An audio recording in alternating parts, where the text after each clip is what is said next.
We are Double Helix. This is Jung-Ah Kim. I'm Janice McCoy. And we are reviewing Redshirts by John Scalzi. Right, so this was a very humorous book, I thought. Let's just give you a quick summary of what it's about.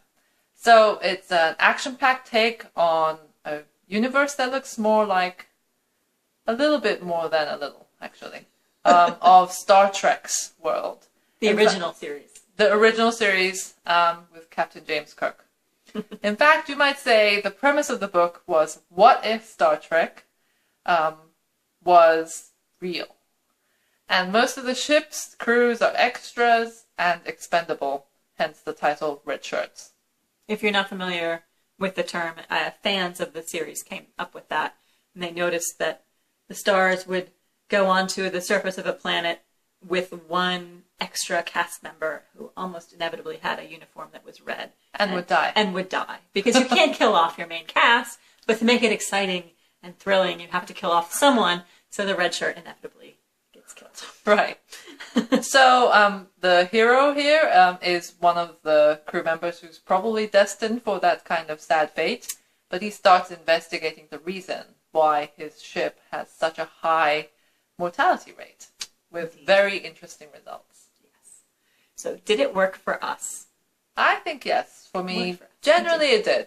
Yeah, I liked it. I enjoyed it all the way through, actually. So, things that we liked. Right.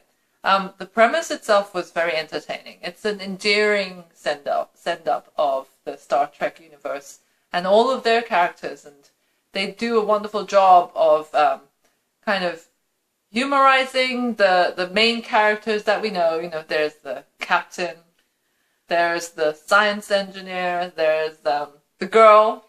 There's always the girl. There's always a girl, yeah. And then there's, the other people that you might recognize from Star Trek. Right. And they're portrayed in a very endearing, kind of humorous way, but you're poking fun at them. Definitely.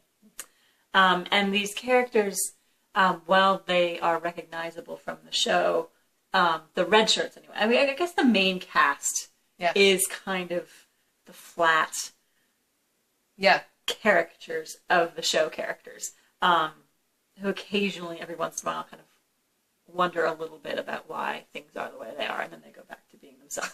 And then you have the rest of the Redshirts, who are all individuals and different from each other, and they all react in different ways to being in this kind of dangerous situation. Yes, this strange universe where reality is very dramatic.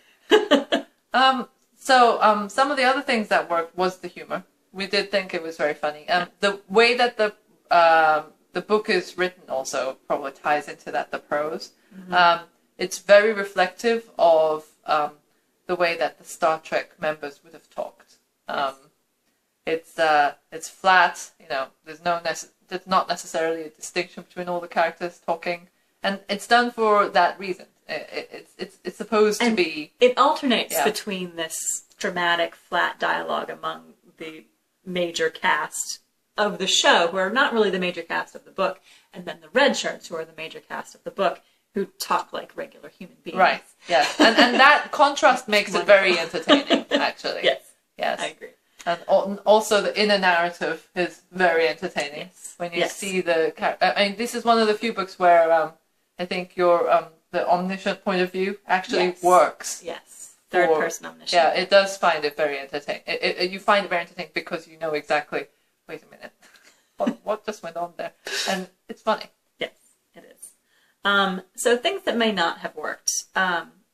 Well, it might not work for an audience who is different than we are. We're both grew up watching the original Star Trek. So we are the target audience. Yes. You need to have a certain element of familiarity with the way that the episodes were structured, the way that the overall themes would work in the Star Trek world. If you didn't understand it, I don't know if you'd find it as amusing. Yeah, it would be a joke that you might miss the punchline too. Exactly. And we all know that feeling. That's not an enjoyable feeling. To feel like you're on the outside of a joke.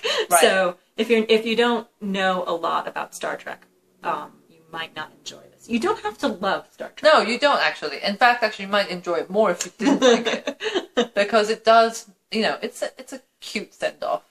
So you might find it funnier because of that. Right. But at the same time, you do need to understand what went on. Right. A little bit of it. The closest equivalent I can think of is the movie Galaxy Quest, which, Jonah, you said you haven't seen yet. No. You need to watch that. I think I'm going to watch that. It does different things in different ways, but it's playing on the same knowledge of Star Trek. Right. So if you enjoyed that movie, you would probably enjoy the book. Right. And then we have slightly different points of view on the ending. We both agreed the ending it needs to resolve the situation it's created. Yes. And so some of the humor gets left behind. Right.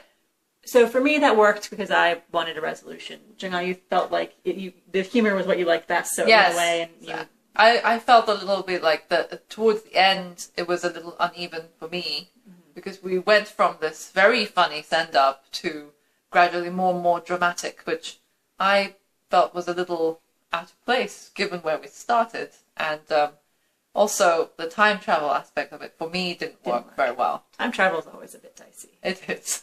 Yeah. And then at the very end, there are some codas.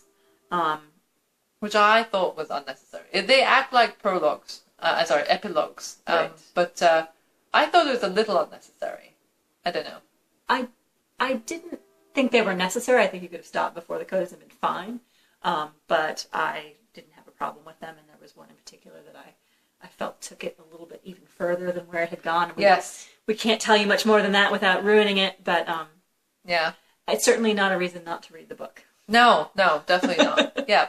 So to conclude, we think it was a highly entertaining book, and it would be so for readers who are familiar with the series Star Trek. You don't have to be a fan, because the book does highlight some of the absurdities of the show and in fact revels in